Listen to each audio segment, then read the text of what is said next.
Hi guys, कैसे हैं आप लोग। उम्मीद करता हूँ अच्छे ही होंगे।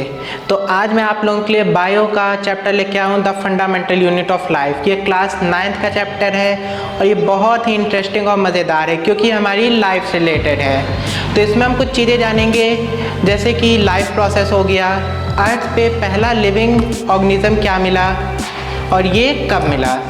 तो चलिए इस इंटरेस्टिंग सफ़र पे चलते हैं।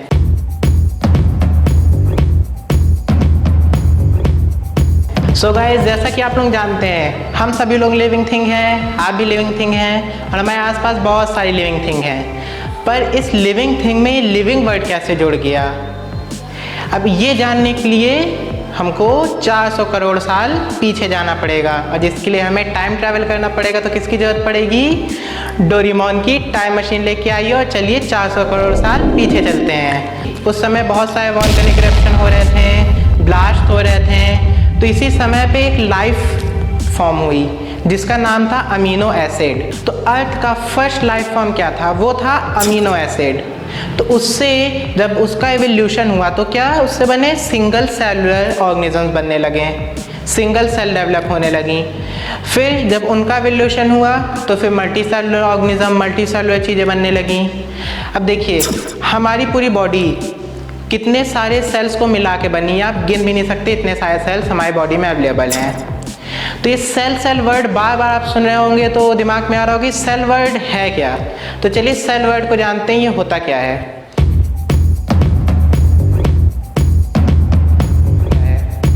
तो किसी भी चीज़ का बेसिक यूनिट जो होता है वो सेल होता है। इसमें बेसिक यूनिट का मतलब समझ लीजिए किसी भी चीज़ का स्टार्टिंग पॉइंट। जब भी आप कोई चीज़ बनाना स्टार्ट करते हैं तो उसका जो स्टार्टिंग पॉइंट होता है वो हमारा सेल होता है। जैसे कि आपका घर है, वो ढेर सारे कमरों से मिलकर बना होता है। कमरे कैसे बने होते हैं? दीवारों से मिलकर बने होते हैं। दीवार कैसे बनती है? ईंटों से मिलकर बनी होती है। तो दीवार बनाने के लिए सबसे पहले हम बेसिक यूनिट क्या रखते हैं? एक पहला ईंट रखते हैं। तो हमारे घर का पहला ईंट जो होगा वो हमारा बेसिक यूनिट हो जाएगा। तो उसी तरह से हमारी बॉडी का पहला बेसिक यूनिट क्या होता है? एक सिंगल सेल होती है और फिर वही सेल्स जुड़ के एक टिश्यू बन जाता है। टिश्यू ऐड होके ऑर्गन्स बनते हैं, ढेर सारे ऑर्गन्स से ऑर्गन सिस्टम बनता है, हमारी बॉडी का स्केलेटन बनता है। उसके बाद हमारी एक पूरी बॉडी तैयार हो जाती है। तो गाइस, अपने नेक्स्ट टॉपिक की ओर चलते हैं, सेलुलर रेस्पिरेशन। इसमें रेस्पिरेशन वर्ड आ रहा है। तो रेस्पिरेशन क्या होता है? ये एक एनर्जी रिलीजिंग प्रोसेस होता है और जब यही सेल के लेवल पे होता है तो इसे हम सेलुलर रेस्पिरेशन कहते हैं। अब चलिए इसको डिटेल में जानते हैं कैसे होता है। तो जो हम खाना खाते हैं उससे हमें ग्लूकोज मिलता है और जब हम ब्रीथिंग करते हैं तो हम ऑक्सीजन इनहेल करते हैं। तो देखिए, जब ग्लूकोज और ऑक्सीजन मिलते हैं तो एक केमिकल रिएक्शन होता है। तो वहाँ पे क्या चीज़ें प्रोड्यूस होती हैं? वहाँ पे प्रोड्यूस होता है कार्बन डाइऑक्साइड और एनर्जी एंड वाटर।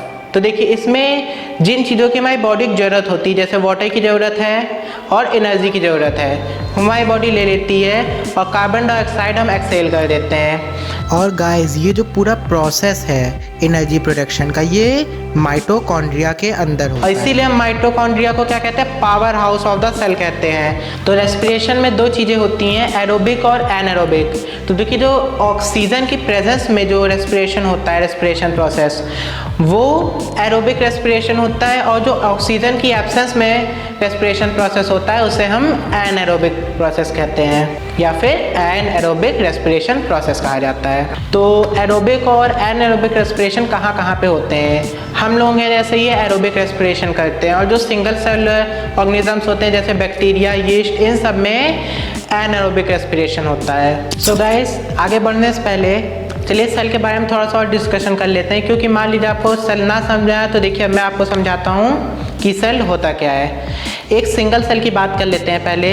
एक सिंगल सेल एक तरह से ये समझ सकते हैं कि आपका एक घर है, वो उसमें किचन, बेडरूम्स और जितनी चीज़ें घर में होती हैं वो सारी चीज़ें अवेलेबल होती हैं। तो आप ऐसा समझ सकते हैं कि वहाँ पे भी फूड प्रोडक्शन होता है, वेस्टेज होती है और जो भी लाइफ प्रोसेस होता है वो सभी सेल में भी होता है। तो देखिए हमारी जो बॉडी है वो इसी तरह ढेर सारे छोटे छोटे सेल्स को मिलके बनी है। इतने ढेर सारे सेल्स हैं कि हमने गिन भी नहीं सकते हैं। मिलियंस ऑफ सेल्स से हमारी बॉडी मिलके बनी है। तो आप सोच सकते हैं मिलियंस ऑफ सेल्स से हमारी पूरी बॉडी बन गई। तो आप देखिए अर्थ पे ऐसे भी बैक्टीरिया अवेलेबल हैं जो सिंगल सेल से मिलके बने होते हैं। तो अब देखिए इसको ऐसे समझ लेते हैं, दो सेल्स टाइप होते हैं, प्रोकार्योटिक सेल और यूकार्योटिक सेल। अब प्रोकार्योटिक सेल को समझते हैं। इसमें कोई भी चीज़ वेल डिफाइंड नहीं होती कि इनका किचन कहीं पे है, बाथरूम कहीं पे, बेडरूम कहीं पे है, और कोई भी चीज़ इसमें परफेक्ट जगह पे नहीं होती है। उसी में सब चीज़ें मिसमैच हो रही होती हैं। और जो हमारी यूकार्योटिक सेल्स होती हैं इसमें हर चीज़ एक, जैसे एक ऑफिस में चेयर कहाँ पे होनी चाहिए, टेबल कहाँ पे होनी चाहिए, बुक्स कहाँ पे होनी चाहिए, लाइब्रेरी में होता है कौन सी बुक्स कहाँ पे होनी चाहिए, तो इस हिसाब से अरेंज होती हैं। हर चीज़ एक परफेक्ट वे में अरेंज होता है। और न्यूक्लियस जो इसमें का होता है यूकार्योटिक में वो वेल डिफाइंड होता है, और प्रोकार्योटिक का न्यूक्लियस वेल डिफाइंड नहीं होता है। सो गाइज हम लोग ने इसमें सेल्स के बारे में जान लिया है। तो आप लोग देखिए हम लोग अपने घर के बाहर गेट लगाते हैं सिक्योरिटी पर्पस के लिए। जो इतने बड़े बड़े फोर्ट्स होते थे पुराने में, उनके चारों तरफ देखिए कितनी ऊंची वॉल्स बनाई जाती थी। उनके आसपास गार्ड्स हुआ करते थे। वो क्या काम करते थे, चेक करते थे कौन सी चीज़ें अंदर जानी है, कौन सी चीज़ें नहीं जानी है। वॉल्स इतनी ऊंची इसलिए होती थी जिससे उन फोर्ट्स को सिक्योरिटी मिल सके। तो इसी तरह हमें सेल को भी तो सिक्योरिटी देनी होगी ना। तो सेल को सिक्योरिटी कौन देगा, सेल मेम्ब्रेन देगी। तो सेल मेम्ब्रेन क्या काम करती है कि सेल को एक तरह से सिक्योरिटी देने का काम करती है, और क्या चीज़ें सेल के अंदर जानी चाहिए, क्या चीज़ें सेल से बाहर आनी, इन सब चीज़ों के लिए सेल वॉल रिस्पॉन्सिबल होती है। तो गाइस चलिए चलते हैं अपने नेक्स्ट टॉपिक की ओर, जो कि है डिफ्यूज़न। अब डिफ्यूज़न समझने से पहले आप लोगों को कुछ एग्जांपल समझा देता हूँ। मान लीजिए आप लोग बहुत हाई कंसनट्रेटेड प्लेस पे हैं जहाँ बहुत ज़्यादा भीड़ भाड़ है, तो वहाँ आपको इरिटेशन होने लगती है। आप कोशिश करते हैं कितना जल्दी हम यहाँ से बाहर निकल जाएँ, मतलब खुले एरिया में पहुँच जाएँ। तो आप क्या कर रहे हैं, आप हाई कंसनट्रेटेड एरिया से लो कंसनट्रेटेड एरिया में जाना चाह रहे हैं। तो अगर इसी को हम बायोलॉजिकल टर्म में बोलें तो इसी को हम डिफ्यूज़न कहते हैं। आप हाई कंसनट्रेटेड प्लेस से डिफ्यूज़ होके लो कंसनट्रेटेड प्लेस पे पहुंच चुके हैं। तो इसी प्रोसेस को हम क्या कहते हैं, डिफ्यूज़न। कि हाई कंसनट्रेशन से लो कंसनट्रेशन जब हम जाते हैं तो हम डिफ्यूज़न प्रोसेस करते हैं। बट ये अपने ऊपर अप्लाई करके मैंने इसलिए बताया कि आप लोगों को क्लियरली समझ आ जाए। बट ये प्रोसेस सिर्फ गैसेस में होता है। तो अब नेक्स्ट टॉपिक है हमारा ऑस्मोसिस।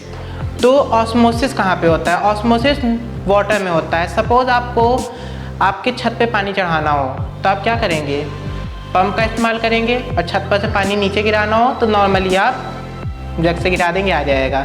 बट नीचे से ऊपर ले जाने के लिए आपको पंप की ज़रूरत पड़ेगी, मतलब एक सोर्स की ज़रूरत पड़ेगी। तो इसी तरह हमारे सेल्स के अंदर जो वाटर की रिक्वायरमेंट होती है उसको कंप्लीट करने के लिए हमें एक ना एक ज़रिया चाहिए। तो वो किसके थ्रू होता है, सेमी परमेबल मेम्ब्रेन के थ्रू। तो ये सिर्फ उसी का काम नहीं होता, आप ऐसा समझ सकते हैं उसके अंदर कुछ एजेंट्स होते हैं जो वाटर को इन एंड आउट करते हैं, किसके through, semi permeable membrane. Okay, तो अब देखिए इसमें क्या होता है, जब पानी अंदर से बाहर जाता है तो उसे हम क्या कहते हैं, एक्सऑस्मोसिस कहते हैं। जब बाहर से अंदर जाता है तो उसको हम एंडोस्मोसिस कहते हैं। तो चलिए गाइस अब सॉल्यूशंस की बात करते हैं। उससे पहले आप लोग ये बताइए, जितने लोग मोटे हैं वो एक परफेक्ट बॉडी पाना चाहते हैं, जितने लोग पतले हैं वो भी एक परफेक्ट बॉडी पाना चाहते हैं। तो इसका क्या मतलब निकलता है कि हम लोग खुद को एक परफेक्ट स्टेट में पाना चाहते हैं कि ना मोटे हो ना पतले हों।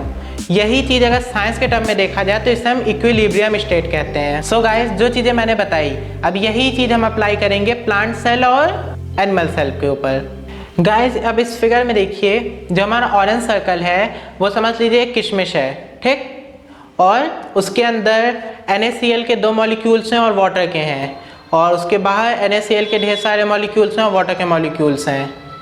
तो अब चलिए हम हाइपरटोनिक समझते हैं क्या होता है। तो देखिए आप इसको ऐसे समझ सकते हैं, बाहर जो सॉल्यूशन है वो गाढ़ा है और किशमिश के अंदर वाला पतला है। तो गाढ़ा सॉल्यूशन तो किशमिश के अंदर आ नहीं सकता है, तो किशमिश के अंदर का पतला सॉल्यूशन बाहर निकल जाएगा और दोनों इक्विलिब्रियम स्टेट में आ जाएंगे।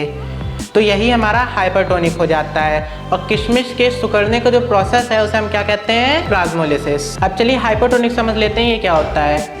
इसमें आप देखिए जो हमारी किशमिश है उसमें का कंसंट्रेशन हाई है और बाहर का कंसंट्रेशन लो है। तो इसमें क्या होगा कि अब अंदर तो इतना ज़्यादा गाढ़ा है तो अंदर वाला पार्ट तो बाहर जा नहीं सकता, तो बाहर के वाटर मॉलिक्यूल्स अंदर किशमिश के आ जाएंगे और किशमिश फूल जाएगी गुब्बारे जैसी। इसी को हम क्या कहेंगे, हाइपोटोनिक कहेंगे।